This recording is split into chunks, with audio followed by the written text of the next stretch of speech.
El nitrógeno. Es literalmente uno de los pilares de la vida en nuestro planeta. Es vital, absolutamente necesario para que las plantas crezcan y el ganado se nutra. Pero, y aquí es donde la cosa se pone interesante, hay una paradoja biológica tremenda. Este nutriente tan esencial puede, de un momento a otro, transformarse en un veneno asfixiante para el ganado. Así que, en este análisis, vamos a desentrañar este misterio agrícola. Vamos a trazar ese viaje tóxico desde la tierra misma hasta el colapso fisiológico del animal. ¡Arranquemos! ¿Por qué un nutriente común se convierte repentinamente en un veneno mortal? Esa es la gran pregunta, ¿verdad? Imaginen un campo de pastoreo completamente normal. Un día las plantas y el agua son el sustento perfecto para un rebaño súper saludable y ¡pum!, casi de la noche a la mañana se vuelven letales. Y ojo, no estamos hablando de un derrame químico ni nada de eso. Es un proceso 100% natural, impulsado por el clima y la biología celular. Para entender cómo ocurre este giro tan dramático, tenemos que ver la química básica. Y aquí está la clave del asunto. Escuchamos mucho sobre la intoxicación por nitratos, pero, siendo precisos con la química, el verdadero villano tiene otro nombre. El nitrato, o NO3, es lo que encontramos normalmente en el ambiente, en la tierra, en las plantas. Por sí solo, la verdad es que no es tan peligroso. El problema estalla cuando este nitrato entra al animal y se convierte en nitrito, o NO2. Este nitrito es un metabolito biológico súper tóxico que literalmente asfixia al organismo desde adentro. Es el verdadero causante del desastre. Para entender todo esto, seguiremos esta ruta. Primero, el origen del peligro. Segundo, su acumulación en plantas y agua. Tercero, la dinámica dentro del rumen. Cuarto, los mecanismos de toxicidad. Quinto, síntomas y niveles letales. Y por último, las medidas para prevenir intoxicaciones. Empecemos con la parte 1. El origen del peligro, cómo el estrés ambiental desencadena un desequilibrio mortal. Todo arranca en el entorno. En un día normal, las plantas absorben nitratos de lo más bien. Pero cuando se enfrentan a situaciones de estrés, hablamos de sequías, heladas repentinas, aplicación de herbicidas o enfermedades, la planta frena su crecimiento. Y fíjense en la ironía de la sequía. La planta retiene toda la humedad que puede para seguir absorbiendo nitratos del suelo, pero como no está creciendo, no los procesa. Se convierte, literalmente, en una bomba de tiempo química. Pasamos al punto 2, acumulación en plantas y agua, identificando los depósitos ocultos de toxicidad. Bueno, cuando hay estrés, todo ese nitrato tiene que ir a parar a algún lado, ¿no? Si miramos cómo funciona la planta, vemos un cuello de botella biológico brutal. Pensemos en las hojas como la fábrica donde el nitrato se convierte en proteína vegetal. Pero bajo estrés ambiental, esta fábrica cierra sus puertas. Las raíces, sin embargo, no se enteran y siguen trabajando, bombeando nitrato hacia arriba. Como la fábrica en las hojas está cerrada, el nitrato se atasca, se empieza a acumular a niveles altísimos, sobre todo en la parte baja del tallo, en las ramas y en las raíces. Y el impacto de este atasco cambia muchísimo según el tipo de planta. Miremos estos datos. Alimentos súper comunes, como la paja de maíz, pueden alcanzar una locura de más de 35,000 partes por millón de nitrato. ¡35,000! Eso es un riesgo muy, muy alto. Por otro lado, la harina de soja se queda en apenas 4 partes por millón. Es una diferencia abismal que nos demuestra por qué ciertas dietas forrajeras son tan peligrosas si no estamos prestando atención. Ahora la sección 3. Dinámica dentro del rumen, el motor biológico de la conversión. Hasta aquí, el nitrato solo está ahí, acumulado en la planta, sin hacer nada. El verdadero peligro se enciende cuando el animal se come ese forraje y llega al estómago. Adentro, el rumen del animal es básicamente un tanque de fermentación gigante. En un mundo ideal, los rumiantes comen fuentes de nitrógeno no proteico, como el nitrato, y las bacterias del rumen se ponen a trabajar a toda máquina para convertir ese nitrógeno en amoníaco. Luego, usan ese amoníaco para crear proteínas de verdad que nutren a la vaca. Es una asociación biológica perfecta, claro, siempre y cuando todo funciona a la velocidad correcta.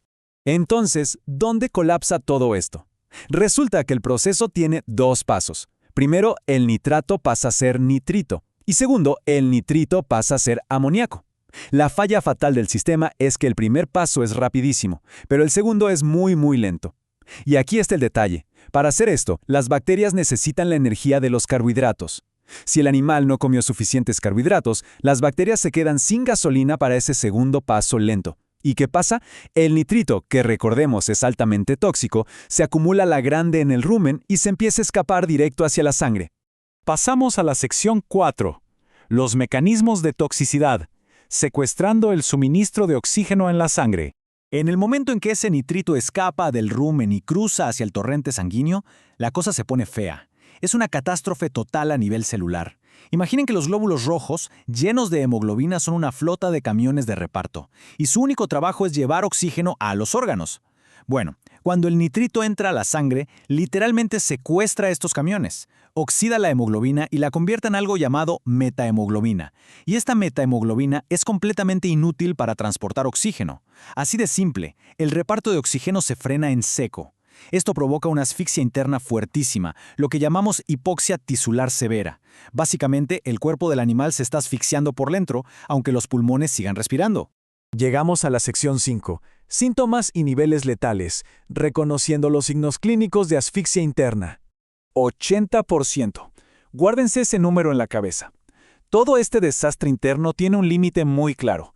Cuando la concentración de nitrito es tan alta que el 80% de la hemoglobina del animal se transforma en esa metahemoglobina inútil, se alcanza el punto de no retorno.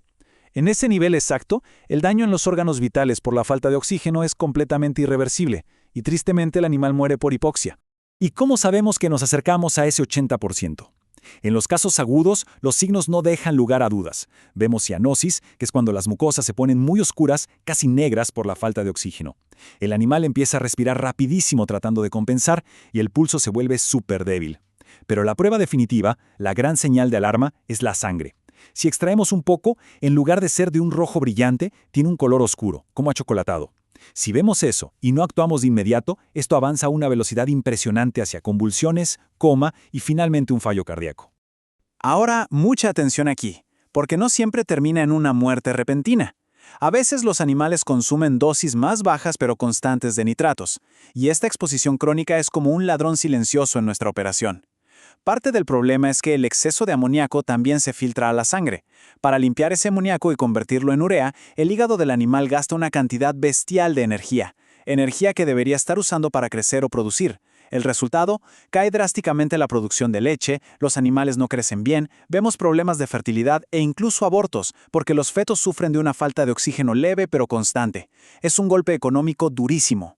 Y finalmente, la sección 6. Medidas para prevenir intoxicaciones. Intervención humana estratégica. Por suerte, podemos frenar esta cadena tóxica.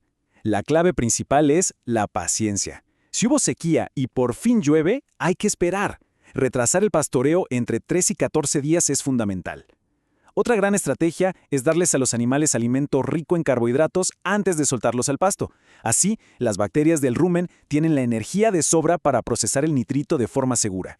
También hay que hacer que los cambios de dieta sean muy graduales, dándole un par de semanas a la flora del rumen para adaptarse y multiplicarse. Y por último, el ensilaje. Al ensilar el forraje, el proceso mismo de fermentación puede bajar los niveles de nitrato hasta en un 60% antes de que el animal siquiera lo pruebe. ¡Súper efectivo! Estar un paso adelante monitoreando el agua y el pasto es la única manera real de mantener seguro a nuestro ganado. Hay que recordar que después de lluvias muy fuertes, los nitratos de los fertilizantes también pueden lavarse y acumularse en los pozos superficiales de agua. Ya vimos cómo la naturaleza tiene el poder de transformar un nutriente indispensable en un veneno letal en cuestión de días. Así que les dejo esta pregunta para reflexionar. Sabiendo todo esto, ¿es posible que el agua que está tomando el rebaño esconda una amenaza silenciosa después de la última tormenta?